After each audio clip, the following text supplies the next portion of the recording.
All right, so we'll move on to our next story. Now, last night we did a video about the New Zealand Navy ship sinking, the HMZS Manawanui, I believe it's pronounced. The ship hit a reef and sank in Samoa.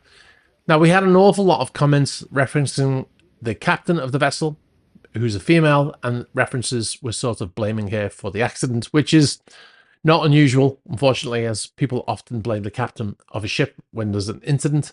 However, many of the comments were referencing the fact that she's a female and the fact that she's in a same-sex marriage, and various other comments, which I'm not going to even repeat here. Now, some of you may know, some of you may not know, but I served in the military for a decade before I went to work in the cruise ship industry and later into the superyacht industry. And I've never seen the cause of accidents in the military or in civvy street, to be honest, as female or lesbian. Now, I worked for various male and female CEOs, some good, some bad, but I doubt very much the accident was caused by the sex of the captain or the captain's sexual orientation.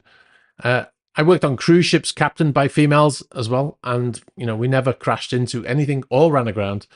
And I've worked on vessels with captains who are men, and we did crash on those. So does that mean that it's because he was a man that we crashed? No, of course not. So anyway, let me give you a quick history of the captain. She's a British expat, and she moved to New Zealand in 2012 after serving in the Royal Navy, in the UK's Royal Navy, for 19 years. So she got 19 years experience when she went there in 2012. She joined the New Zealand Navy and continued her career that she began in the UK. Now, after joining the New Zealand Navy, she became the commanding officer of the Navy's main countermeasures team before taking charge of the Manawanui. Now, it was her first command, and the captain has actually been praised for preventing loss of life by making the decision to abandon ship after the ship became lodged on that reef. According to reports, she made the decision after an hour of being lodged on the reef, and the ship later caught fire and eventually sank. Now, I'm curious to know why the vessel caught fire after running aground. It's puzzling, and I initially believed that it may have been the other way around, that the vessel may have had some sort of incident. It caught fire and they were fighting the fire, and then the vessel ran aground because maybe they lost propulsion or something. But that does not seem to be the case. The report seems to suggest that the vessel ran aground and then caught fire. Now, the vessel will most certainly have a VDR on board, a voyage data recorder, so a lot will be learned from that. I would imagine they've already removed the capsule that sits on top of the vessel, on the outside of the vessel, and they'll probably already be looking at that because they've had divers down there.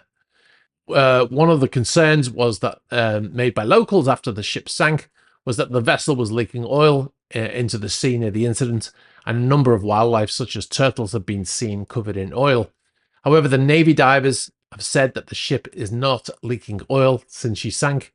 Now, this information is based on an interview with the New Zealand Navy Commodore Shane Arndell, who spoke to reporters for the RNZ channel in New Zealand. And he said that the vessel is resting in 30 meters of water, and that the divers went out that morning when he gave the interview to survey the ship. And from what they reported, there's been nothing leaking from the ship once it's sunk, and there's no liquid leaking from the ship at all at this stage. He said she's very stable. She's lying on her side in the 30 meters of water and is quite stable. And the ship is laying on a reef on the south coast of Apolu. Well, thanks very much for watching this video. You've been watching a SuperYacht News clip. If you'd like to see the full unedited SuperYacht News video, you can click on the link over here. You can also find our channel links below here. And if you'd like to see more shorter videos like this one, be sure to subscribe to this channel.